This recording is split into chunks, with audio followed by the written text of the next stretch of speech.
Well, I do believe we have a quorum. All right, awesome. So, cool.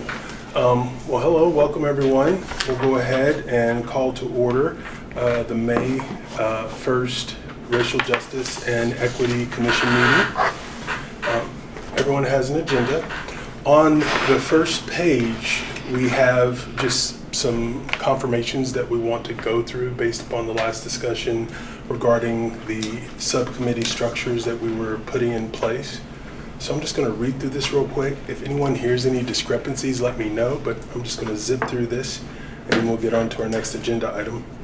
So for the health disparities, the members will be, and I'm just going to use last names for simplicity, Russell, Castro, Drury, and Sass. For the housing and gentrification, the members will be Muhammad, Whitaker, Dimbo, and Turley. And then for law enforcement and justice and accountability, we have Dimbo, Muhammad, Wells, June, Whitaker, and Wright. For education and economic opportunity, we have Russell, Fields, and Castro. And then for racial equity, we have Muhammad, Wells, June, Drury, and Whitaker. So did anybody hear where their name was missing or where they want their name to go? Anyone present? Awesome and outstanding.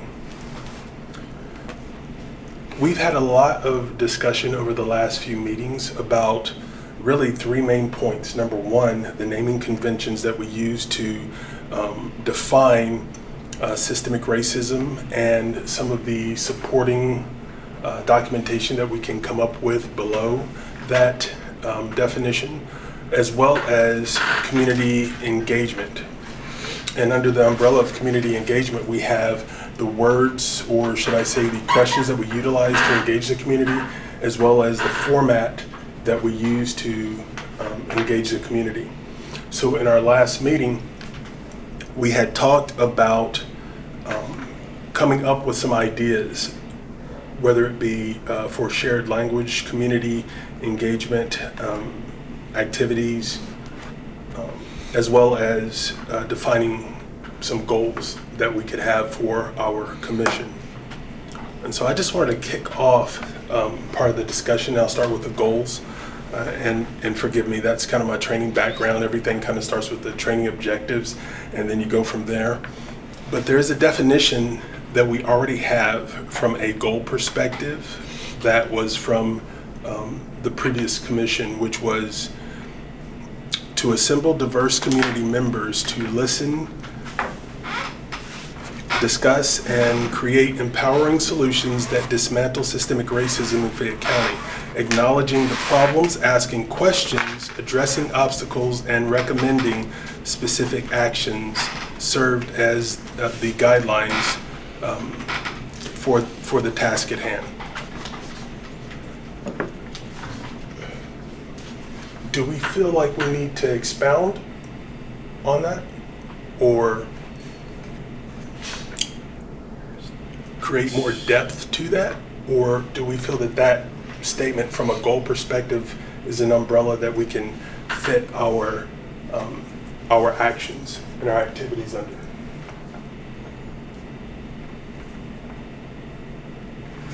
Just open it up for thoughts.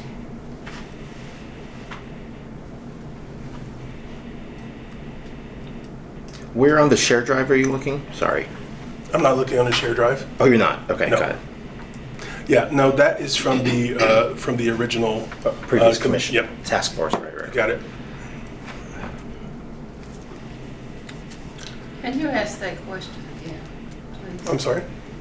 Rephrase that question. Gotcha. Okay. That was the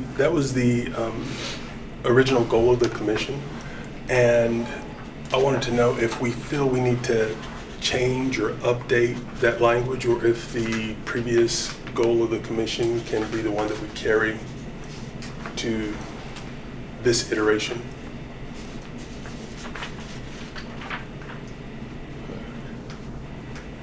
Are you good with the naming or the wording of the goal?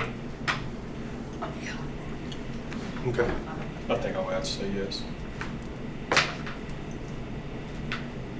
Any changes or updates? Okay, cool. I felt like that, since it's already in existence, was more of a just an acknowledgement. And if we wanted to make any edits, then we could vote on it. But then one of the other points that we had agreed that we would talk about in this session was the community engagement activities, and that directly points to one of the goals, which is to collect information and to engage the community so that we understand what needs are or are not being met, where the disparities, where the barriers exist between our citizens and equity and opportunity and fairness. So given that community engagement is probably one of the main focuses of what we can do, we had a recent discussion with the mayor and some of her staff, and in looking at how the previous commission had aligned their engagement activities with having town halls, that was proven to be a very effective way of collecting information from groups of people and establishing a way that feedback could be received. Now, the questions that we use to engage the community is still very important. But I just wanted to open the floor for any other ideas for ways that we would want to engage the community. So at the town halls, if as we're collecting information, where would we be holding on to all of that, seeing as it's just Director Brown and she doesn't have any staff members yet, or what would be, where are we allowed to keep that information that we get as feedback?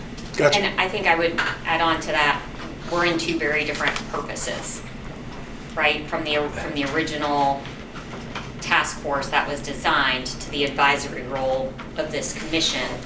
So I think we need to, in addition to, what is our agency and role in conducting those, but also, is that the right forum for a different purpose? I think I hear what you're saying. So I'll repeat it back and kind of paraphrase it. So when we collect that information, where does that information reside? From a standpoint of engaging the community, whether it is one-on-one, because we can collect one-on-one feedback, and we have done as much, or whether we're talking to a group, it is our responsibility to collect that information and then to create recommendations based off of that information. So we are not just to collect opinions and then take the opinions or the feedback from the community and go, this is what the community said. Our goal is to take that and filter it into what we think will be recommendations that we can advise. And so the way that it works is what we collect, what we decide, how we use that information to make recommendations, that goes to, that goes to Director Brown. Director Brown, if there is anything that she can do based upon the resources or things within her purview, she can take the recommendation and run with it.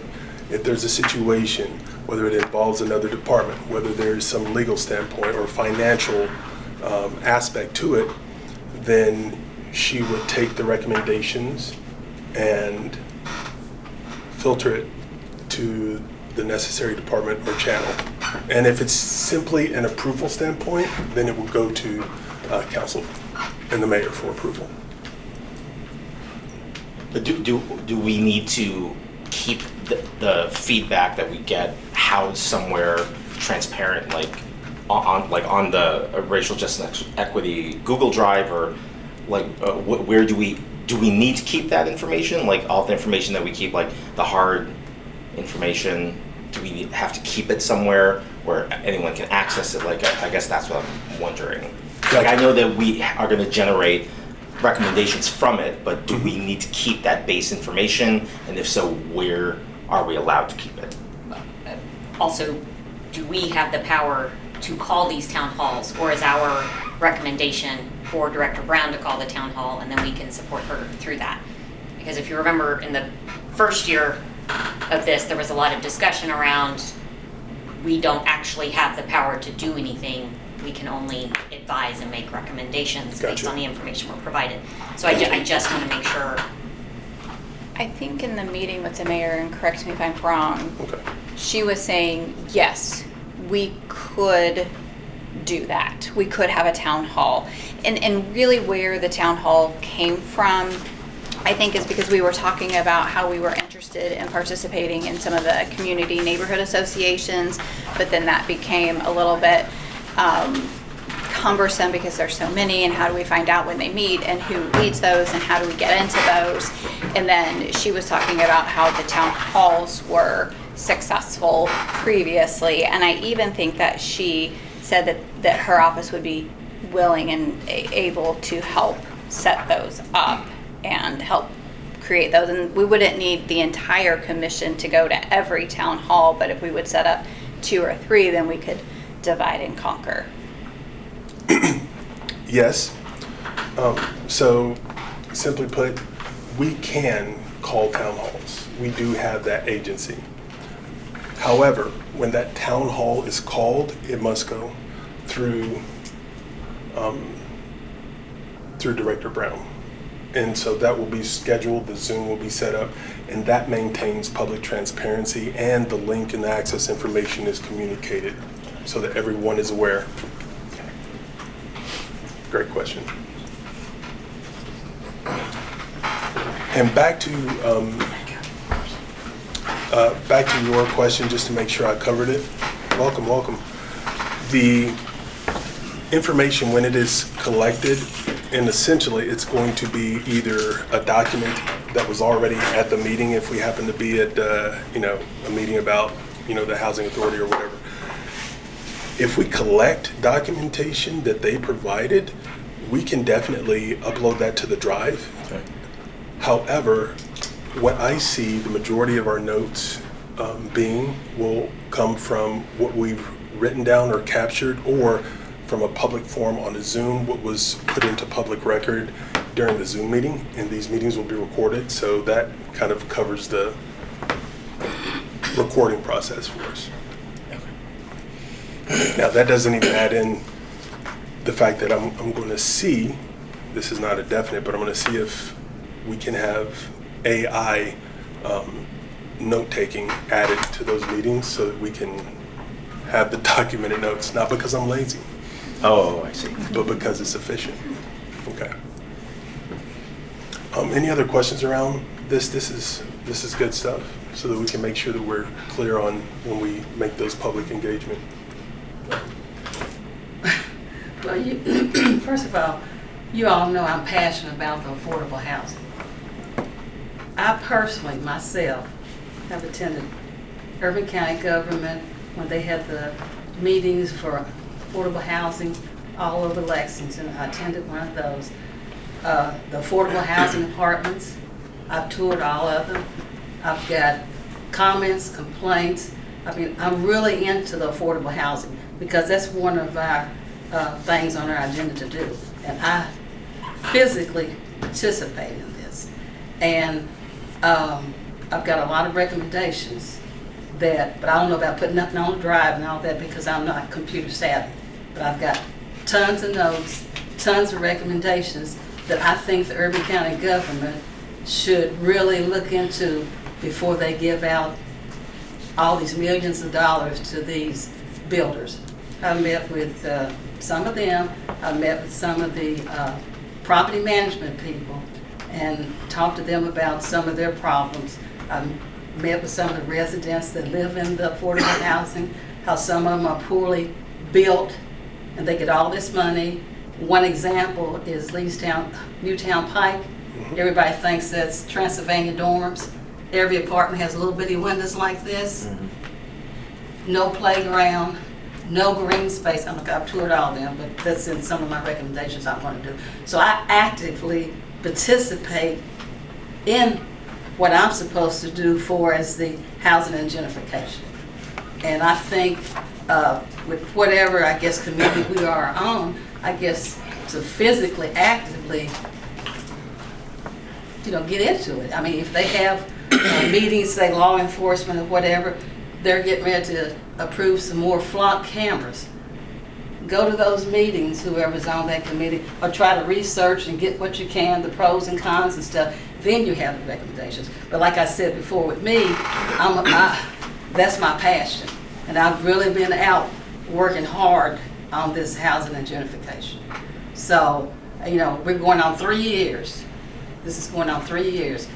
And my opinion, I don't see a lot of recommendations that are being presented. I think, we're hung up on, I hate to say this, we have a lot of things that we've got to backtrack and do, but for us, by now, we should know what systemic racism is. Why are we spending a lot of time on the definition of a word?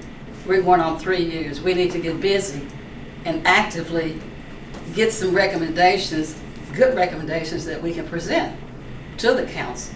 I know we do a lot of talking, that's fine, but I think we need to dig deeper and get into these things so when we give the council a recommendation, a report, we worked hard at it and just instead of just sitting around talking about it. But like I said, I'm not, putting myself up on a pedestal, but I'm deeply, deeply passionate about housing and gentrification. So that's why I go out and do a lot of stuff that you all probably don't even know about that. But when I come to my recommendations to present them, I've got tons of notes.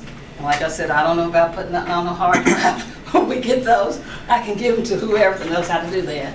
I think that would be what you would take to your subcommittee, so that as a subcommittee you can talk about those Right. recommendations, Right. and then Right. those go into the report. So I think you make a good point. We as commission members can go out into those community meetings, gather information and feedback from community members. We could also do town halls with some structured questions that would help drive the feedback that we're looking for. And I attended the town hall, and I did get some feedback with, so I've pretty much done the town hall meetings. I've met with, like I said, the property management companies, people who live in these affordable housing apartments, and it's a lot of information that the council people need to know about affordable housing, because it's really breaks my heart to see what's going on with it. And we're putting all that money out to these builders, and they're just throwing up what they want. Oh, the Urban County government gave me this amount of money. I'm going to build my affordable housing unit this way. But we have an affordable housing unit in Kearney Creek. It has a swimming pool, an exercise room, and a what do you call that? A community, where you can have parties or whatever, family reunions. Courtyard, green space? No, you have Any meeting space? what do you call it? Clubhouse. Clubhouse, swimming pool, and the key to go in the exercise room, where you see the other affordable housing apartments. They look like penitentiary windows, or somebody thought they were Transylvanian dorms. And so I think one of my recommendations, which I won't say now, but I've got some good recommendations on that.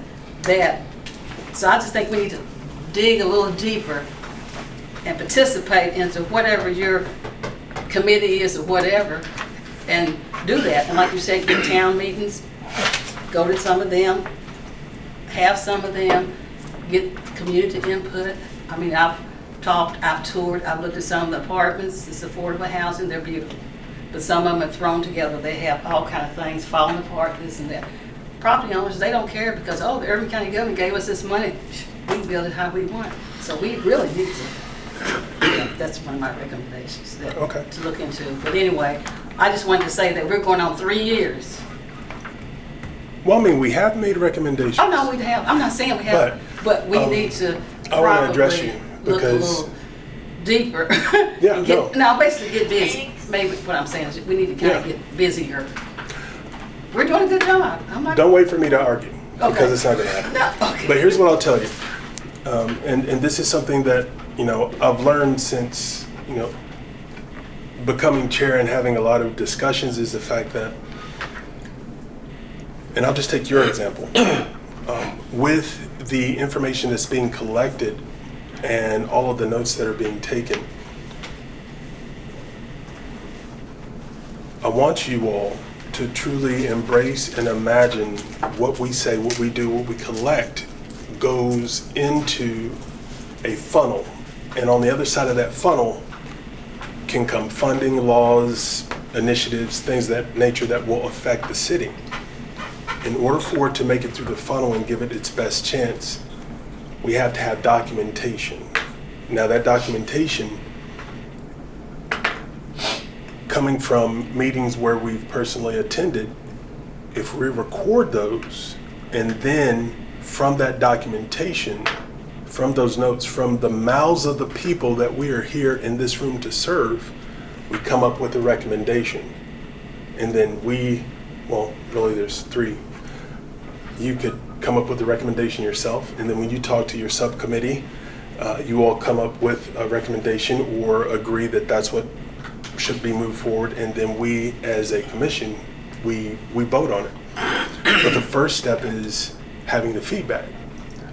And so if you have a lot of notes or a lot of documentation that's come from your involvement, the most important thing is for us to get it so that we can look at it and review it and come up with a solution based on what you said, you know, and this is not in any official capacity, I'm just telling you what I'm hearing, is the demographic where properties are being constructed could be, they could be unfairly created. There could be more amenities in one based upon one demographic, you know, as compared to another. That right there is not equity. That is not appropriate use of funding. You know, I'm just speaking hypothetically. But if that's what the feedback says, then that's what we need to act on, because that's one of the reasons that we're here. But we have to have that documentation. The next thing is when we have our subcommittee meetings, and I'm talking from a past perspective, if our attendance is not what it needs to be, one person can miss with a minimum amount being needed, in many of these cases being everyone, because we have a minimum of 3 people who must attend a subcommittee meeting.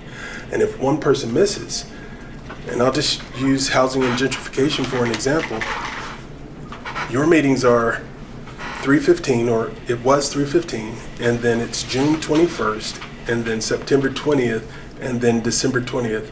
So let's say someone doesn't show up. Well, actually, in your case, it would be 2 people don't show up for the June meeting. Your next meeting isn't until September. And so the attendance is so crucial, and I think that's why meeting in a Zoom format is supposed to make it easy to happen. But one thing I want to add to this, and this is being thrown out to the masses,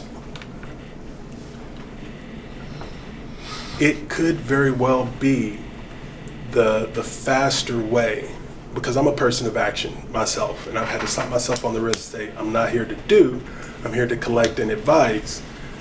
Because, you know, very first time I messed up by creating a document. I wasn't supposed to create a document, but I did.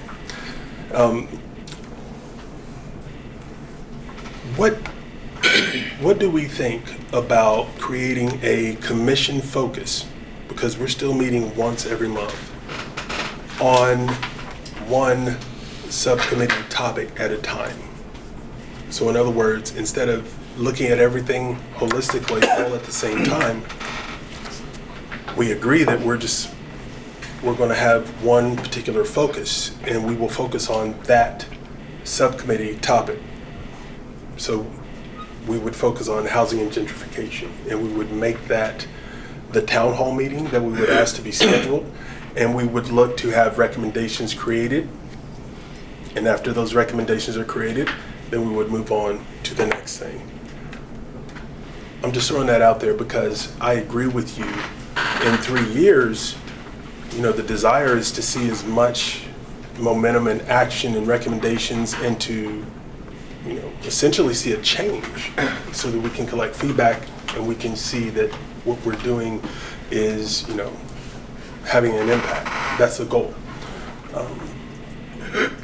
So, opening it up. Thoughts? I think it's a good idea. I would push back a little on that just because we're doing a single focus thing on one area. We don't know how long, it's going to take, yada, yada, yada. But the other areas are suffering. I think that's why we have the subcommittees. And again, like you said, the attendance is what's important. But also that our subcommittee chair people, can have some autonomy to, like, if we come up with these things in the meeting, that we can come to the full body and say, hey, we want to schedule a town hall meeting. We have this ready to go. Something like that. I think that would help move it along. I just don't think with the time that we have, and also given that the subcommittees meet or every other, some of us on 2 or 3 every other month or whatever, you get a backlog. That's just my opinion. I think there is a way that we can address these. Now, obviously, depending on the time or depending on the issue that we're focusing on, something might take a little precedence. Oh, well, there's this big bill now that's going to give builders, total da-da-da. Okay, we can have people getting put out in the street right now. This is what we need to do. Or they are, trying to send regulations through, or the disparity in arrest or law enforcement abuses are steadily increasing. Okay, boom. We need to come together first in the subcommittee and then bring it and say, okay, this is something that's urgent. So I think there's a way that we can do this without pushing other committee business back. Now, we may get to a meeting and, say, law enforcement, justice, and accountability. We may have had our, things stuck together, things done. We may say, okay, well, we're working on this right now. We've been meeting with the chief, da-da-da. We're putting things together. We're having a meeting with them in September. Okay, you can move that down. But I think and this is just my opinion, so I don't want anyone to get upset or anything, but it's just me. Yeah, the goal is to share opinion. I just think if we just focus on one thing, and then we're just meeting once a month, and then subcommittees are meeting every other jump month, I think other issues that may come up with something else, and then we lose momentum on those. Fair enough. Chair Fields, Yes, sir. from a practical and logistical standpoint, we basically already have like a forum that's in place. I'm not sure that the public itself understands that they have access to these meetings. They have access to our subcommittee meetings. So they can almost serve as a forum for town halls without having to go out and set up a facility. We already have that. I'm just not sure the public really understands that they can join these meetings. So maybe we should be intentional about outreach, invites. Yeah, I agree with that. I think that's a huge void.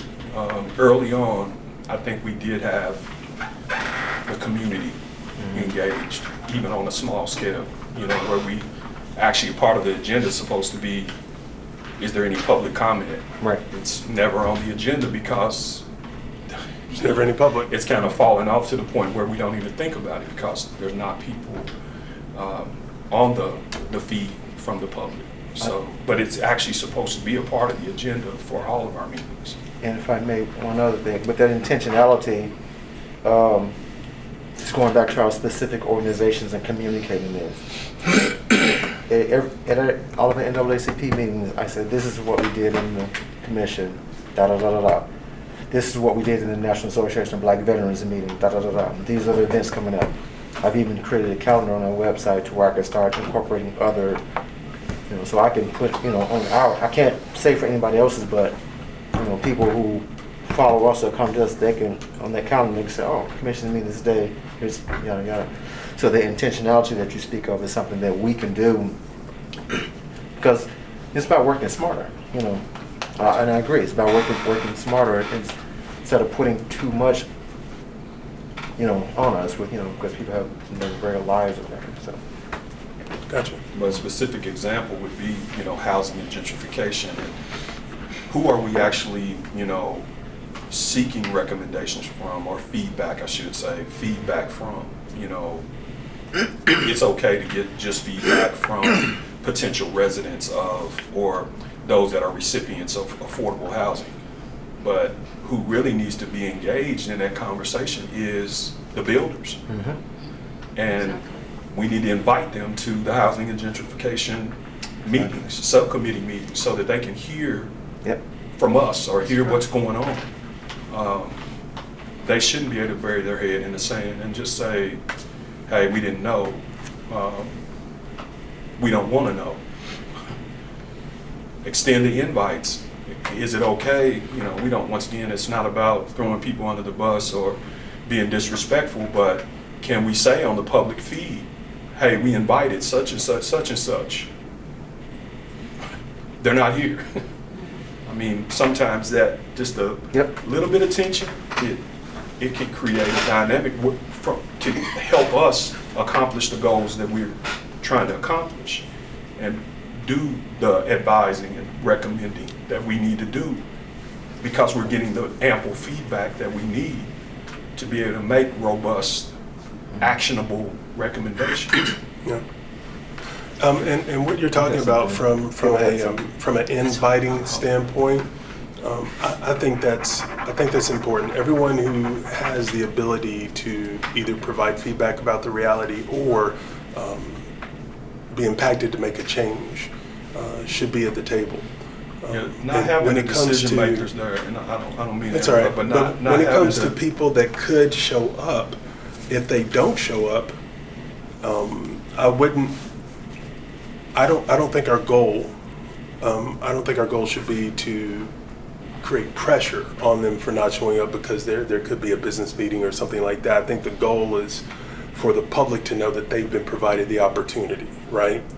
If we put, if for instance they were placed on the agenda, Mm-hmm. and they know in advance that they're going to be on the agenda, and if there is a spot on the agenda, then I don't necessarily know if you have to be explicit in saying, you get a trip to the principal's office because you didn't come, but they're on the agenda. Okay, we'll move to the next item. Gotcha. So do you mean communicating that the same way that these meetings are public and our agenda and the meeting time is published, just saying that topic is going to be on the agenda, or do you mean sending a direct invite to? In the past, with some of the subcommittee meetings, we've actually invited guests to come in. Right. It's not just a blanket invitation. It's a intentional invitation, and they're even included on the agenda. I know just from my experience as a subcommittee chair, we invited guests into specific meetings. Mm-hmm. They were placed on the agenda for that meeting. There was always a chance they wouldn't show up, but just so happened in my case they did. But I do think from the individual chair perspective, if they have an invited guest or invited groups, that there be agenda item on there that would give them room, give them space to voice questions or feedback to the subcommittee. Right. And if they don't show, they don't show, but.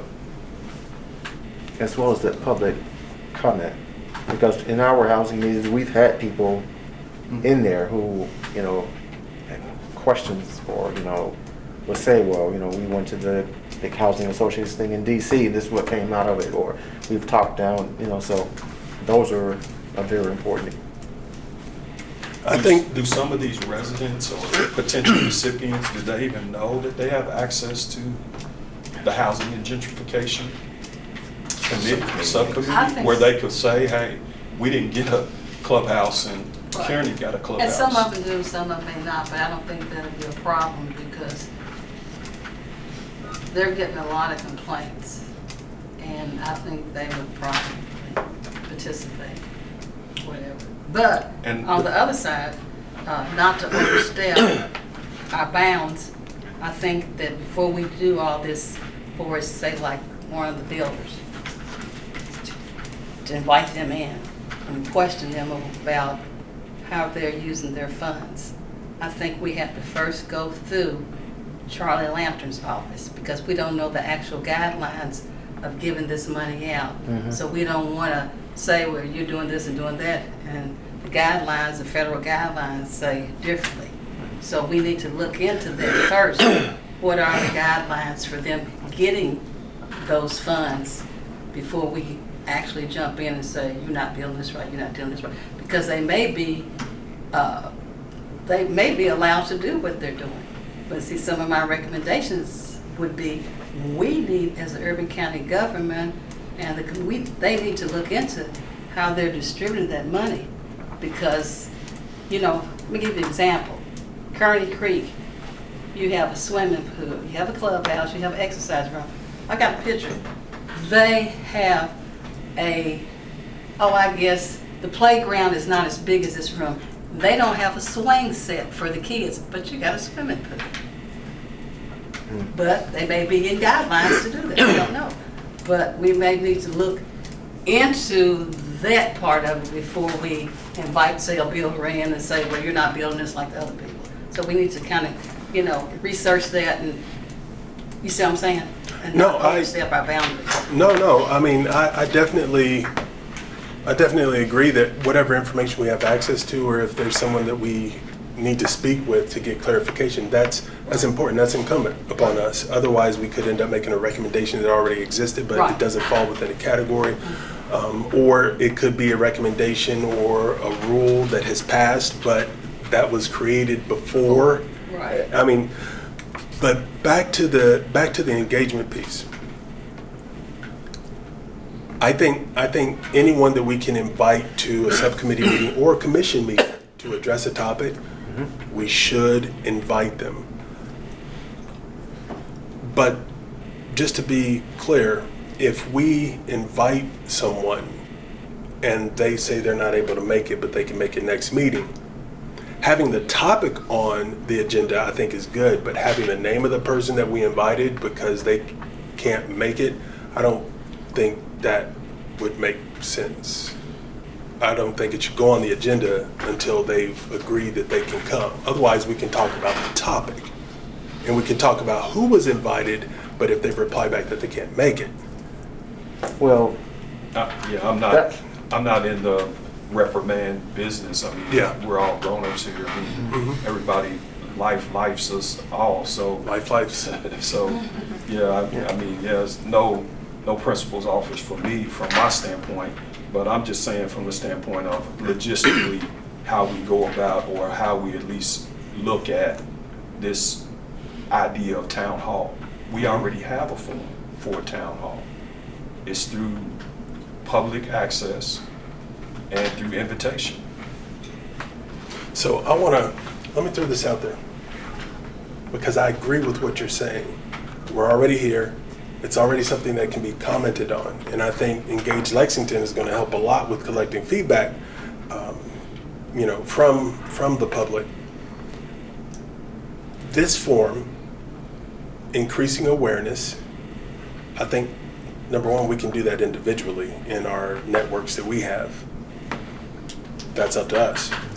But am I hearing a recommendation that we need to make in order for the exposure and an intentional effort to be made for the information to be sent out, because right now, my only awareness is it goes on the website.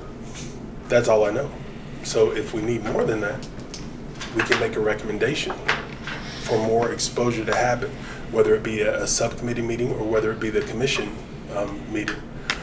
The second thing is, from a town hall perspective, the value I see in that is you can create an agenda, a list of items, and that's why focusing on a particular subcommittee could be a benefit, because you're going to, just like any webinar, you go to the webinar because what's important to you is being addressed. And I think if we were to have a webinar to where we were to try to address everything at once, or have a town hall meeting in the form of a webinar, that's a lot. So to say this town hall is for health disparities, and we outline all of the different topics that are known, and then we ask for public comment to drive the conversation, drive the feedback.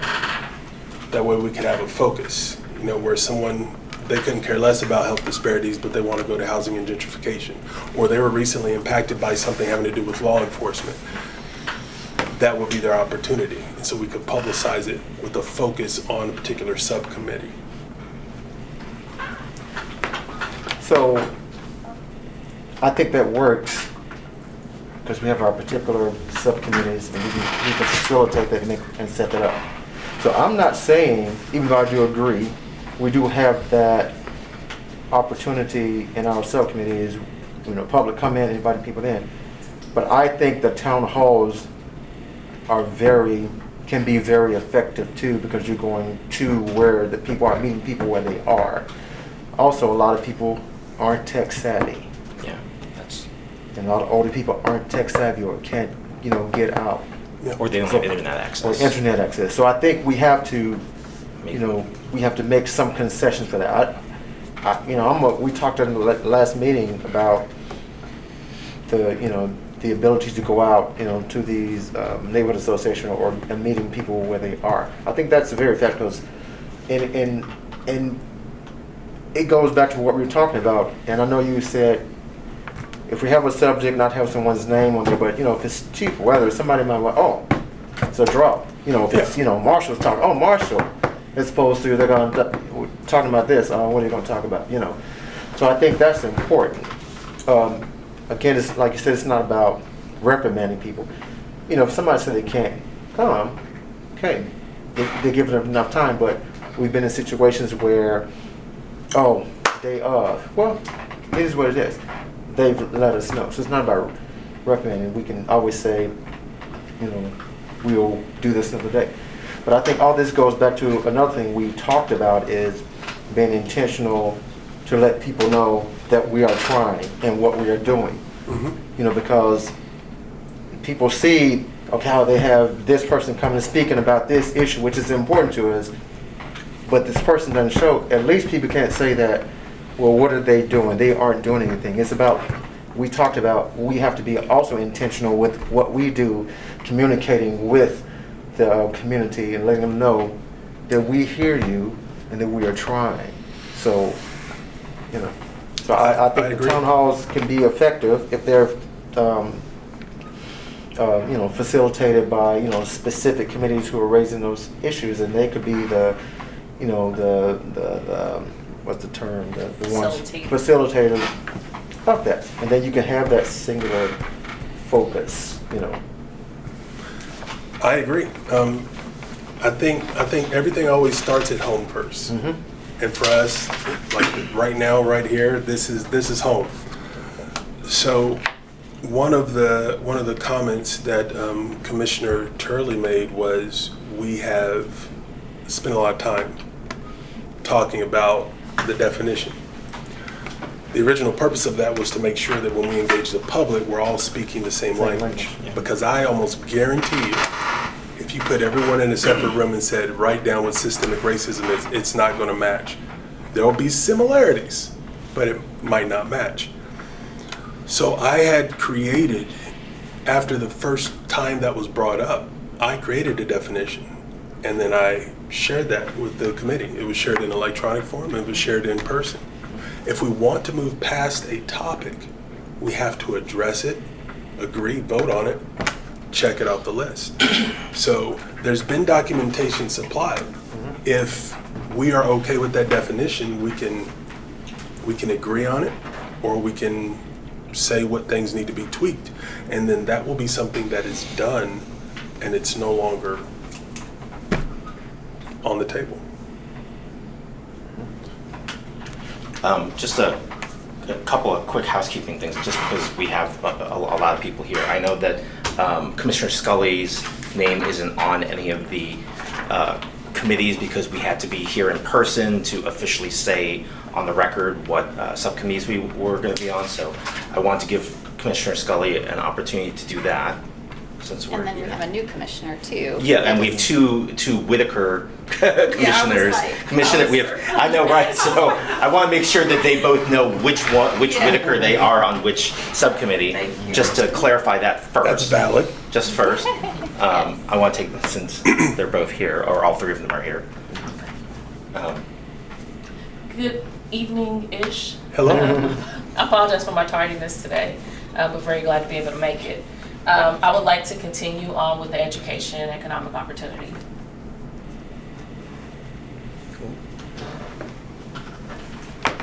Thank you. Thank you.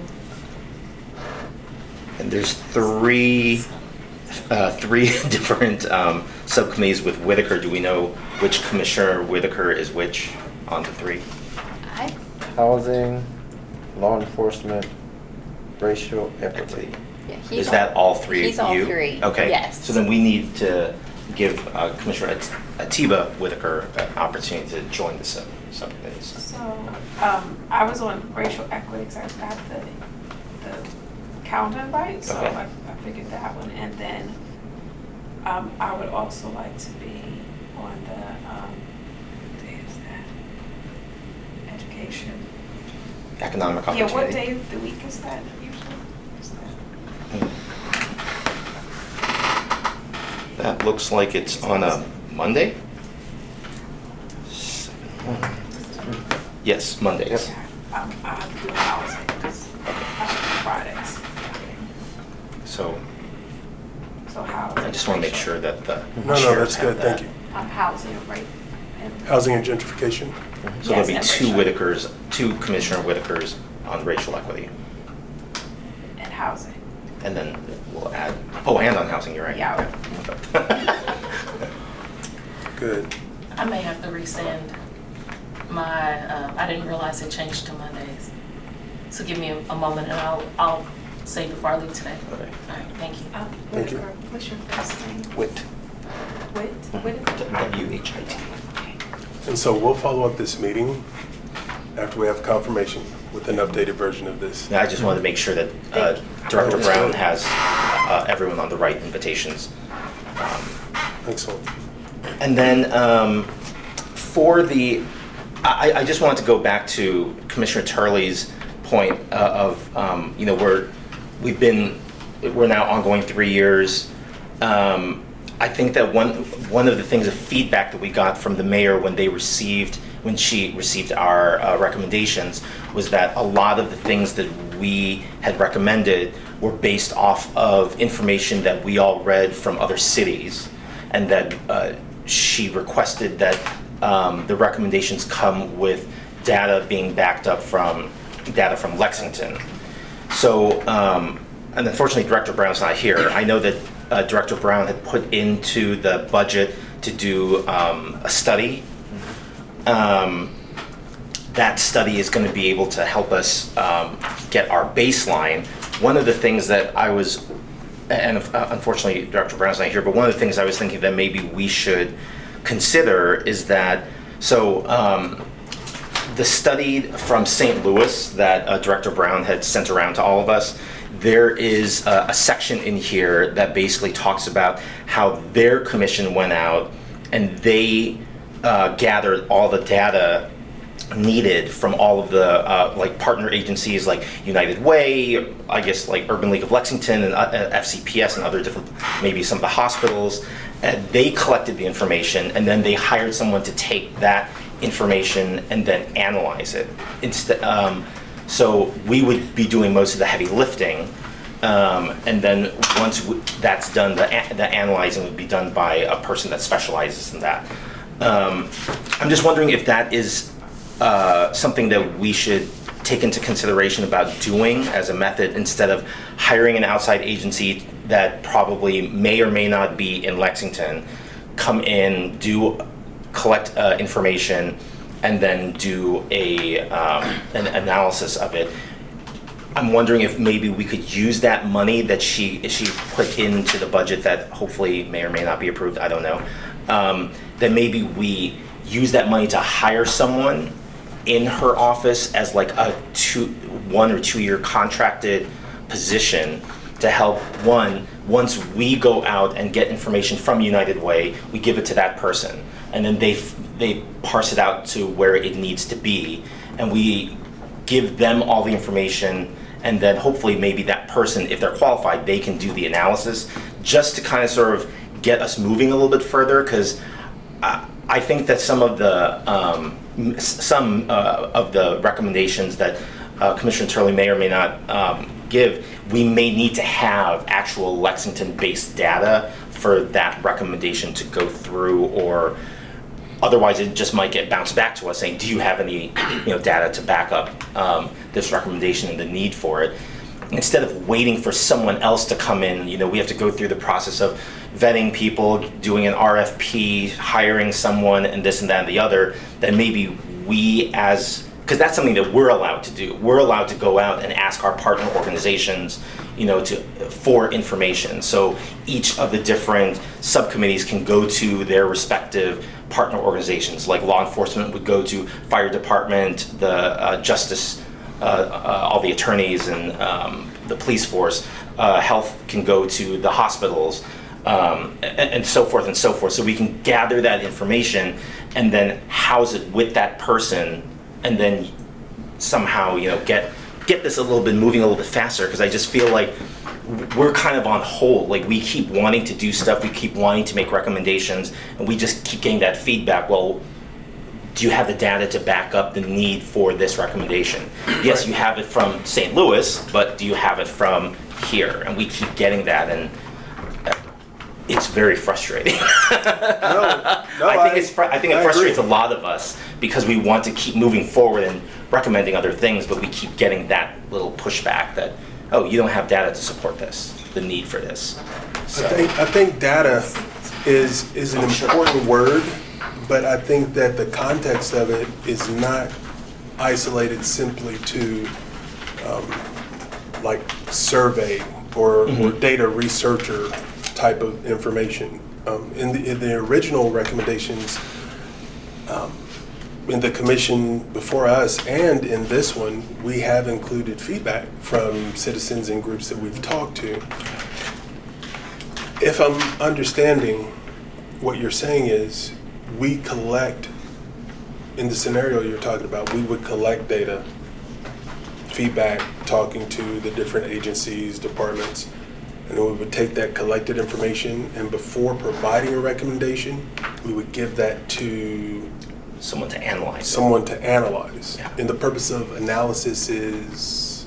It's basically to say that according to the data, it says this when it comes to housing. According to the data, it says the hospitals, this is how this hospital helps people of color or not, and like all the breakdowns.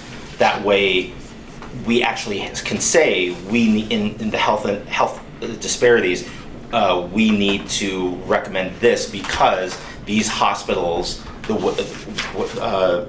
their patient demographic looks like this, and we need a little bit more equity when it comes based off of that information, if that kind of makes sense. And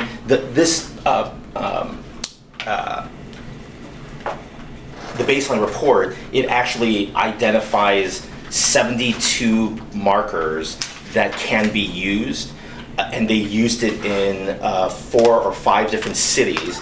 Each city used of the 72 markers which applied to them, and there's like a toolkit in here that would basically help guide us on how to collect the data, who to go to collect the data from, what data to ask from those organizations. So it's pretty in depth, this report, and I think that we could use this as an outline to try to help guide us so we can move forward quickly, a little bit more quickly than waiting for LFUCG to put out an RFP and wait, just because I feel like the group wants to make some more progress. Right. I think one of the challenges that I'm hearing is the information. If we go out and collect it ourselves, for me, and maybe I'm, this is just a comment in the ether for everyone to chime in on, but if we collect that information ourselves, I think it's our role to discuss and share that information, and then as a commission come up with the recommendation instead of having someone else analyze it. So maybe I think the reason why I'm saying that we need someone specifically trained in doing that is to make sure that the way that it's being analyzed is accurate, it's consistent across all of the different subcommittees and what they collected. Because I know I personally am not qualified to go through, gigabytes of data to say and to be able to determine what goes where, what says what, and all of these different things. I'm not trained in that. I'm sure I could do it if you gave me a long time, but I think that's when we would, because I think the longer part of this process is the information gathering, who to go out to, knowing what to ask for and stuff like that. And I feel like with the people in this room and all the contacts that we have within the community, that we would be able to maybe possibly more quickly at least put the asks out and figure out where the data is. And like I said, this kind of sort of helps us to know exactly what to ask for from all those organizations. I So- have one, oh, sorry. No, the only thing I was going to say is, from your perspective, what you're talking about is going out to the individual organizations and collecting their data sets. Yes. Not necessarily having a discussion where it's like, what are your statistics? What's your Right, information? right, exactly. And then we take all of that and Yeah. I'm on the same page. Yeah. So my question is that person.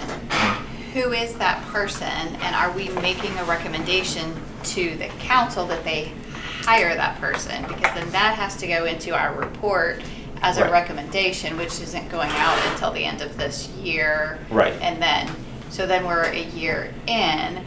And again, like, nothing's super fast. Right. So I just want to make sure I understand, because Yeah.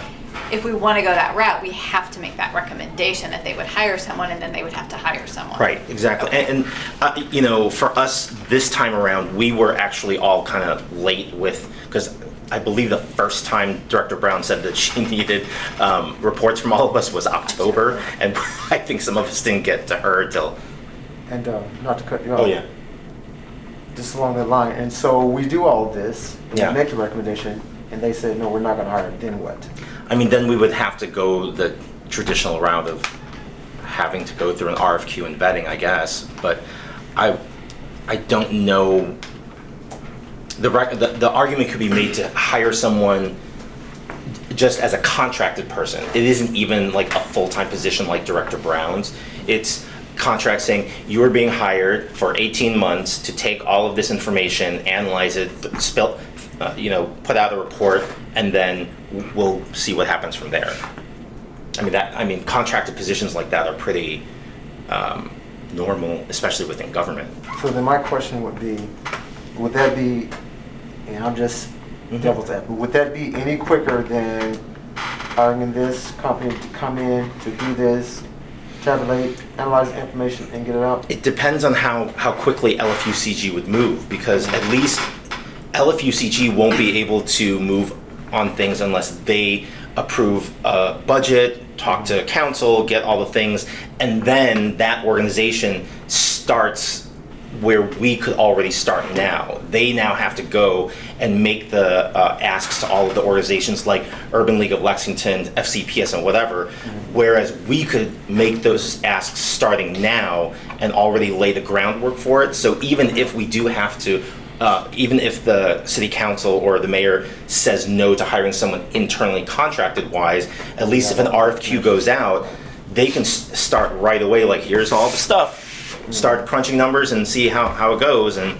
I mean, at least then we'll be a few months ahead of the game instead of having to wait as long.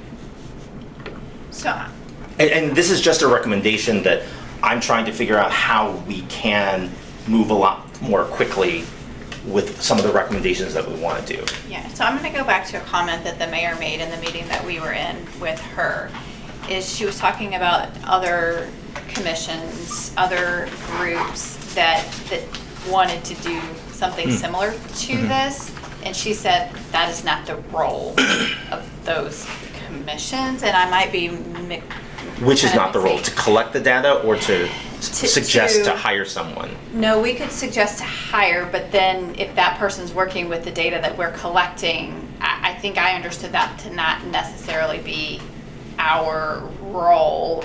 We're more of hearing what the community's pain points are, what those barriers are, and then making recommendations that way. I hear what you're saying, collecting the data, because that would then help us. But I also sort of think that she was saying that that's not necessarily our place, and that's where the council does the RFP and does the study, which I think they're going to do. If I understood her correctly, it's at least a recommendation or in the budget that. It's in Yeah. the budget proposal. Yeah. Let me go through a scenario just to kind of paint a picture, because it's easy with all of these different moving parts to kind of, for the waters to get muddy. So we've decided, we've talked, we think that, hypothetically, we think that there's a analysis that's needed. Then we create a recommendation for what that analysis would be for, how it would benefit, put that information together and make the recommendation.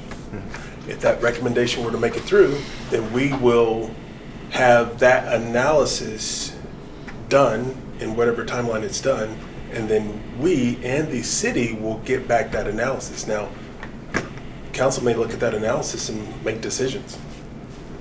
We can look at that analysis and make recommendations, and then it goes back to the powers that be.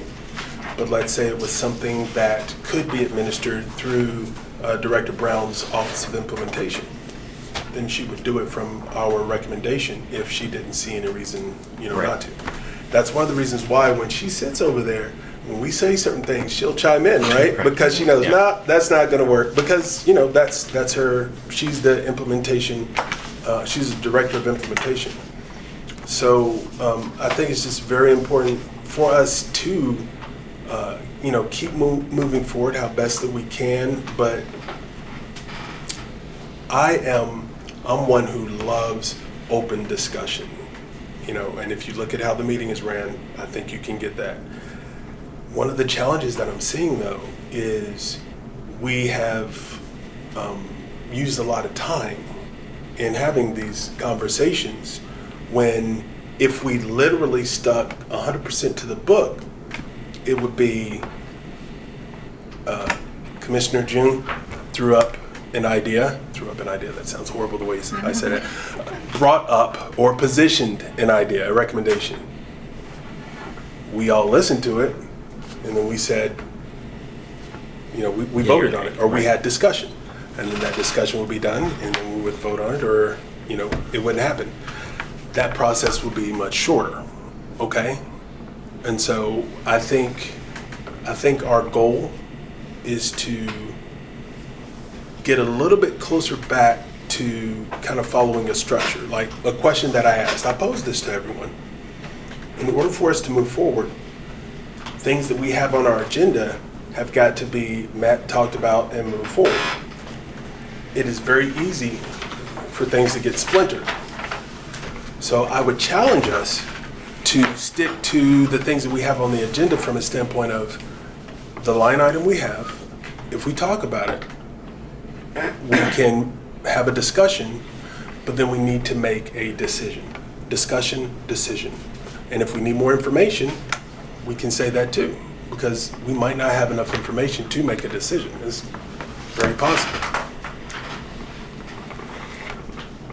Is that making sense to everybody? Yes. Okay. So, based on what we have on the agenda, I want to put this back out there.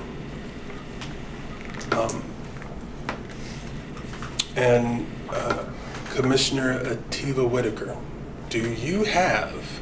I was just going to say, could you read the statement? Yeah, exactly. I was going to say because I don't know if you have it. Do you have it pulled up? The share drive with the language. I do. Language of what? That's systemic racism. Systemic racism? Mm-hmm. I haven't pulled up. Excellent. I do not. Who's gonna get it first? So if you have that, would you be so kind as to read that? Yeah, you want the shared language or this? There's two versions on here. I know, there's like The surface that we There's got. one with bullets on it. And there's one that says systemic racism, and there's one that says shared language systemic racism. this systemic racism one, the paragraph. Just the one with just the paragraph? Yes, please. All right, it's the shared language one. Do you want that read? Please. Okay. Thank you. Systemic racism refers to the ways in which racism is embedded within the structures, policies, and practices of a society or institution, leading to differential treatment or outcomes based on race. It encompasses both intentional discrimination and the cumulative impact of historical and ongoing inequalities. Systemic racism can manifest in various forms, such as unequal access to education, healthcare, employment, housing, and criminal justice.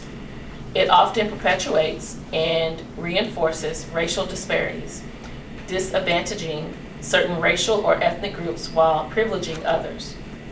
Addressing systemic racism requires systemic change, including reforms to policies, laws, and institutional practices, as well as efforts to challenge biases and promote equity and justice for all.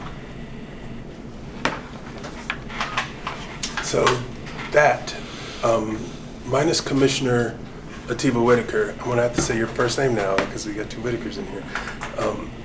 That definition, during one meeting it was shared in paper form, and then in two other meetings it was shared electronically via the drive.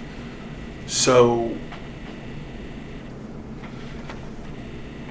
are we informed well enough to say that is a definition that we want to stick with, or is there a lack of consensus?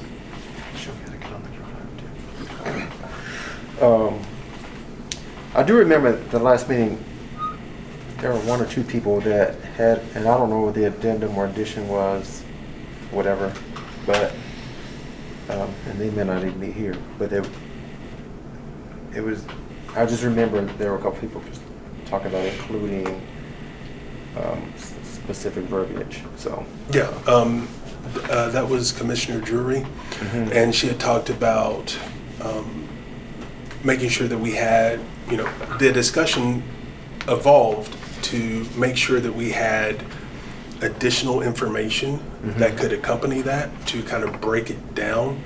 And Commissioner Wells, I don't want to call you out, but let me know if I'm saying this correctly. I believe you said that you felt the definition made sense, but having that additional information would be helpful, but from a definition standpoint, it made sense.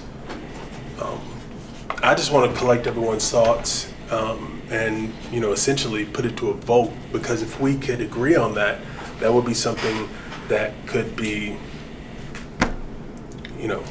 accomplished. And then if we want to create, or if we want to recommend that we have infographics or other supporting information that is created with a broader scope of reading or common language levels, then that could happen. I'm sorry if I missed it, but definition gets approved and then it goes where? After that definition is approved, then that's added to the talking points we utilize when we engage the public. So if we are in a situation where we want to share it, such as if we kick off a town hall meeting, I think it would be appropriate to read that definition. Also, we had talked several meetings ago about having a public, we did make a recommendation that there be a public acknowledgement that it is an epidemic. Well, having that definition in that acknowledgement would be another avenue. That was under the health disparities group, right? The acknowledgement?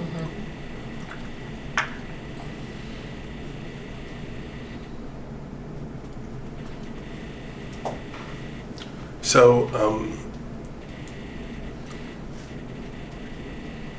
I make a motion that we approve the, go ahead.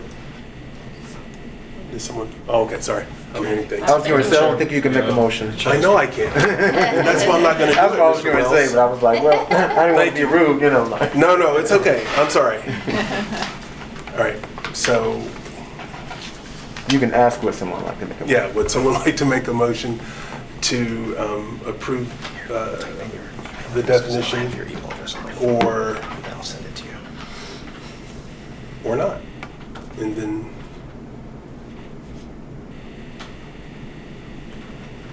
Chair Fields, I offer the motion that we adopt this version of the definition of systemic racism. And I'll add to that a slight asterisk, I guess, in terms of that it be regularly reviewed for potential modifications. what review period would you recommend? Just Annually. annually?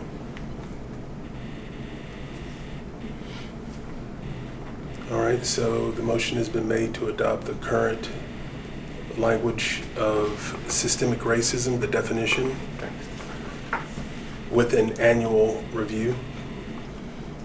Do I have a second? Second the motion. Discussion? All in favor? Opposed? All right, the definition carries with the annual review. So, all right. We've done something. The next thing that was broached in discussion was community engagement. And so then we had discussion on, that there are some merits to having town halls that are focused on a particular subcommittee, and then also the benefits of continuing to have the subcommittee structure so that the work can continue if there is a town hall that is focused on a particular subcommittee topic. The town halls would not negate the ability for recommendations to be made on other topics. In other words, if we're having a town hall that is focused on health disparities, that would not mean that during this meeting we could not make recommendations that fall within other categories. Mm-hmm. Does that make sense? Just want to make sure. So, Just for clarity, do you mean Please. that we could accept feedback in other categories beyond maybe what the central focus of that town hall is? Correct. Please. So I've been trying to catch up on the town hall piece of it. Uh-huh. So is the discussion to have separate town hall meetings for each subcommittee? Or is there discussion around having one town hall meeting that embodies all subcommittees so that the definitions and things that we have solidified is shared with a large body and then there's opportunity to engage, maybe even round robin or opportunity for different engagement. Because if I'm a community person, I don't know if I would want to come back 5 different times for 5 different discussions. So my mind kind of goes that route of the larger body, being able to lift the work, explain to people what it is we do. If there's infographics, share that. It's kind of like a kickoff. Yeah. And then there's opportunity to engage in the various subcommittees and give insight in that type of setting. So would that constitute breakouts? I think there's merit to all of the different forms, right? So what you're saying, just to make sure I'm hearing you, wanted to clarify, the point that I raised was the possibility that we could have a town hall that's focused specifically on a subcommittee topic, and the purpose would be anyone who's interested in that, or organizations that's the work that they do, that's what their focus is. And we have several community groups that are focused on that. They could go there versus having to go to a meeting where everything was kind of put out there and might not have, it might not provide a format for us to collect as much information about a particular. I'm thinking if you're trying to, I don't know if the purpose is to engage those already engaged, or if it is to engage those that may not be engaged in a discussion. And if it is to engage those that may not be engaged, then I think there's benefit to having something that's more open and broad as a starting point, and then peel off from that subcommittee, town halls or discussions that as necessary. Because I think we may be missing people if we start off initially too narrow. So if it's more of a broad, and then word of mouth, you missed this, you should come, you need to be engaged. So that's more where my mind is going. I like the idea of the larger, like bringing the large group together. We want to talk about these things, but maybe the idea of, I don't remember who said it, but breaking up into different groups at that larger town hall. So then we present the information, the infographic. We are the commission. We have this meeting once a month, first Wednesday of the month at 3:30. You can always feel free to come, and then break out into the different subcommittees to make it a little bit more intimate group to gather the feedback. And then we could then also just invite maybe 1 or 2 people to each commission meeting to give us information. And it's not necessarily to drill the person, but like we were talking about earlier, just provide information on what's happening, what are you doing, or what are your concerns. And so we could move forward in that manner. So a global town hall, breakout sessions would be potentially one recommendation. And then the next one would be to have a couple people invited to each commission meeting each month to provide information related to each, not necessarily each, but related to the different subcommittees, so that we can gather as much information as possible to be able to make our recommendations. Okay. So, okay, I think it's great. My understanding, I thought when we were talking about the town hall, like we're going to have a town hall talking about education, economic opportunities. Boom, boom, boom. I think that's great that way. The problem is much larger time frame, number 1. Number 2, great, I want to go to this education opportunity, but I have some police enforcement issues I want to learn about too. So then they can't go to those. So I was thinking that when we were talking about the town halls, we were saying we're going to have a town hall meeting, create a survey to discuss this, and then the next one. And what I was saying with the subgroups, I was saying they can be the initiators of that to facilitate, how that's going to go, what the larger group needs to do. So when we say we're going to have a town hall, then we have skeleton modes to follow. So I'm not saying that, So from that feedback, because I agree with you, there might be people who want to go to 2 different ones or 3 different ones. Mm-hmm. You could break everybody out and just rotate them, in like 15 minutes, 15 minutes, 15 minutes, or Do a something like round that. robin. Do a round robin. Okay. So, or they stay where they are and we just rotate, but then everybody has an opportunity to hear and provide feedback. at some point. But I think long Commissioner as- Foley was just saying, people might not want to come to 4 different town halls, but they would come to one if they could then talk about all subjects or hear about all subjects. So I think that was, and if I misstated that, No, it's that, if this is something new, just trying to expand the reach and then go more specific, because I see value in both. Just a matter of where we want to do with as a starting point. and I just want to caution that we don't want to bite off more than what we have the ability to. Well, to also be worried about the time frame time. too. That was my Commitment, yeah. constraint time frame. Time frame. If we do one by one, how long will it take? And I mean, because we're talking 4 town halls versus 1 for maybe a couple of hours versus, One longer town hall where we engage everybody. yeah, Which yeah. is 5 different.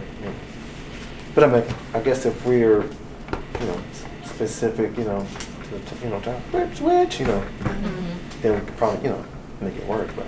yeah. what's the intended outcome?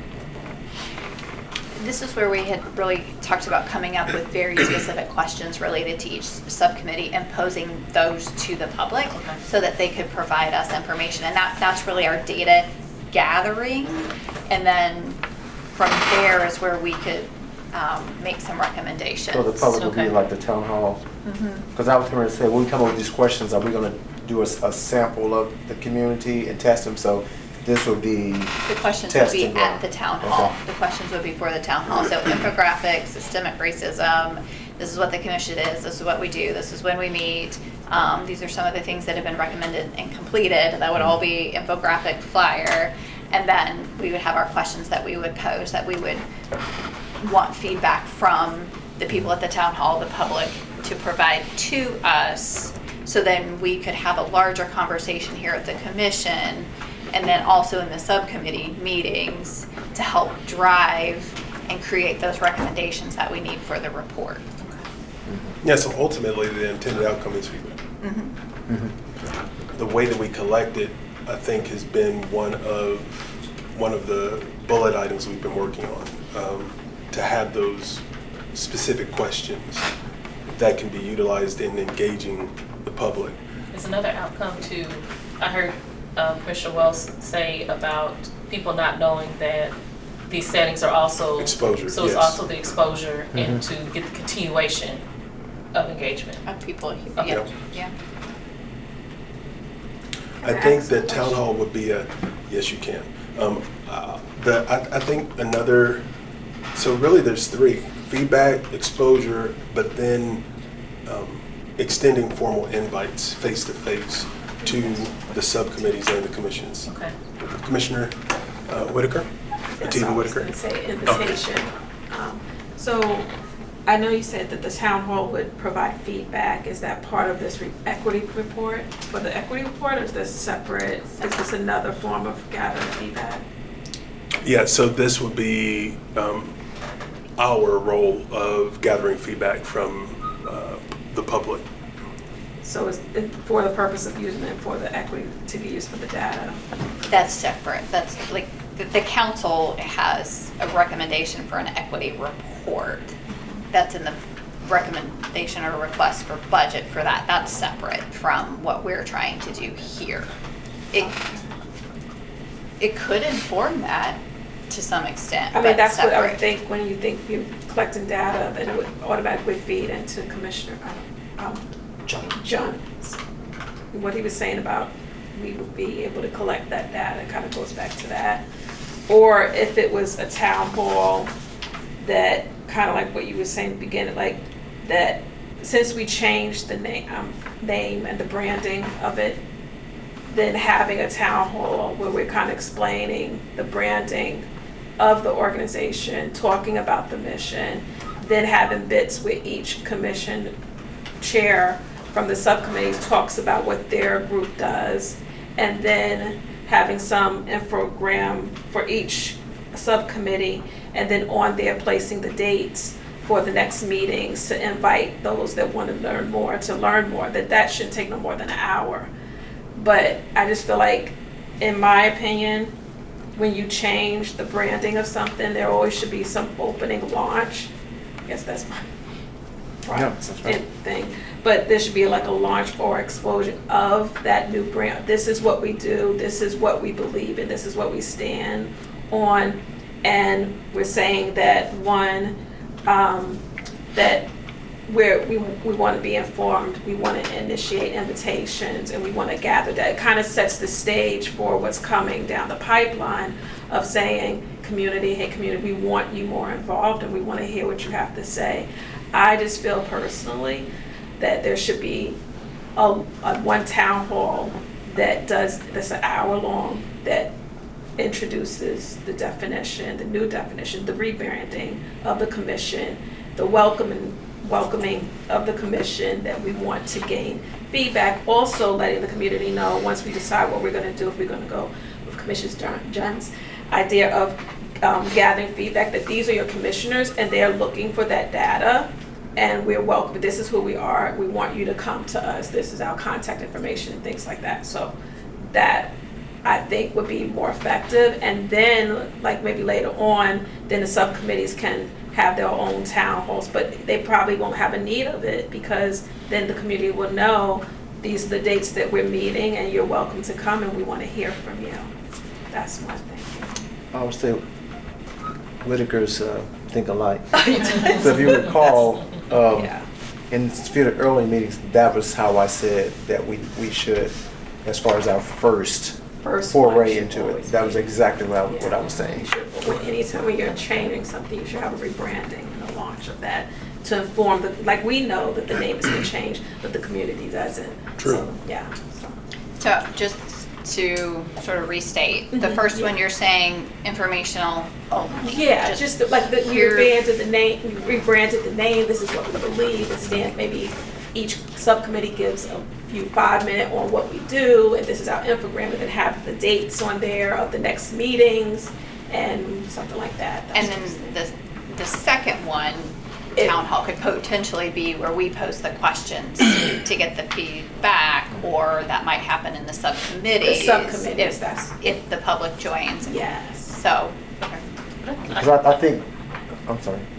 I think you can, not to get in the weeds of I think we're trying to decide whether we're going to do it or not to get in the weeds of the planning piece of it. But I even think going that hour long, being that intentional with the information, you could still get some type of input from the community. It doesn't have to be like breakouts. Yeah, you can have the last 15, 20 minutes of it. Or you can talk with your commissioner, walk through, put a post-it. I mean, it could be something to collect information. Yeah. I like that, because I hate to meet and not gather any feedback. And I think you were asking what was your question, the goal or intent? The intended outcome.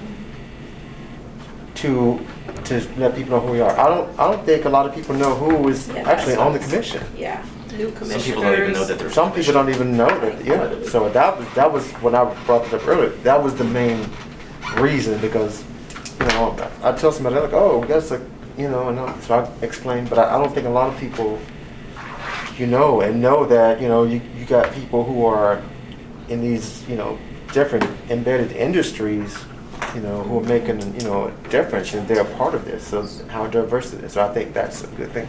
We have like 30 seconds. Yes, so I'm going to get crazy and I'm going to say, do we have a motion for us to establish and schedule a town hall meeting that will consist of introductory information to the public, invitational information to the public, and with the time remaining to collect feedback? I'm going to make a motion with what you just said. I second. Second? All right. Any discussion? All in favor? Any opposed? The motion carries.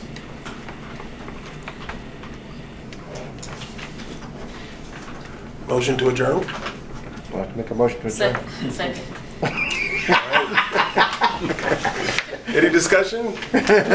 Just, sorry, Chair Fields, one quick housekeeping matter, because it's a little different than that is on here, but I just wanted to make sure that the law enforcement justice and accountability members remember we've got a special subcommittee meeting next Thursday, the Thursday. 9th, at 4:30. I don't think Director Brown has sent out She hasn't. the I was invite waiting. yet, but I will I was waiting on that. ask her again to do it. And I apologize, I don't think that Commissioner Wright, you were on the original email chain because I don't think I'm still learning the ropes. I'll make sure that you're on that as well. I just wanted to make sure that the commission was aware of it as well as the subcommittee members. I apologize. I just wanted to No, make sure it was Dembo. handled different. Thank you. 5/9, what time? The time was 3:30, 4? Oh, I think the email said 4:30, but I'm happy to do 4:30. 4 because Sorry, I forgot 4:30. we normally do I forgot, 4. yeah. 4:30. Yeah, 4:30. So this is next Thursday, the 9th, at 4:30. And again, I'll get Director Brown to do that. But since that was a little different, wanted to make sure that was on there. No, thank you. Sure, apologies. I'll maintain and work my schedule to stay on the education economic opportunity group, and then it'll be added to the invitation for housing and gentrification. Yes, you can. Okay. All right. Thank you all for those additions. Thank you, sir. Thank We you. are adjourned. Thank you.